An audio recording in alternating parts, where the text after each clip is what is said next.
আসসালামু আলাইকুম। আশা করি সবাই অনেক ভালো আছেন। আমি এখন যেই রেসিপিটা আপনাদেরকে দেখাবো সেটার নাম হলো চিলি ক্রাবলেট রাইস বল। সো এটা আমার প্রথমে একটু সুন্দরভাবে ভেজে নিতে হবে, কড়া করে ভেজে নিতে হবে। এরপরে আমার মিক্স করতে হবে চিলি ক্রাব সস। এই যে এখন আমি চিলি ক্রাব সস নিতেছি, চিলি ক্রাব সসটা আমার নিতে হবে 60-70 গ্রাম। আর চিলি ক্রাব মিট যেটা, চিলি ক্রাব মিট নিতে হয় 60 গ্রাম, আর চিলি ক্রাব সস নিতে হয় 70 গ্রাম। তো এখন একটু পানি দিলাম আমি, পানি দিয়ে একটু ভালো করে মিক্স করে নিতে হবে।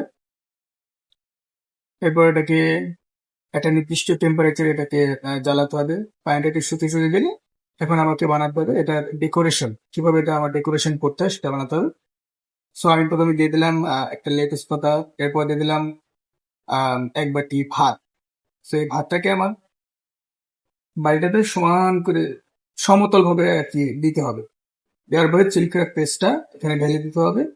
ঢেলে দেওয়ার পরে এটা লেটুস পাতা বরাবর সুন্দর করে এটাকে এখানে বসাতে হবে। বসানোর পরে এখানে দিতে হবে আপনার যেটা কি বলে লেকো চিজ। এই যে আমি যেটা দিচ্ছি এটা হলো লেকো চিজ। এরপরে চিলি ক্র্যাবের উপরে একটু ব্রাউনের ডিম দিতে হবে, দিয়ে একটা হাফ বয়েল এগ দিলে আমার রেসিপি রেডি। তো সবাই ভালো থাকবেন, সুস্থ থাকবেন। আবার দেখা হবে নেক্সট কোনো ভিডিওতে। আসসালামু আলাইকুম।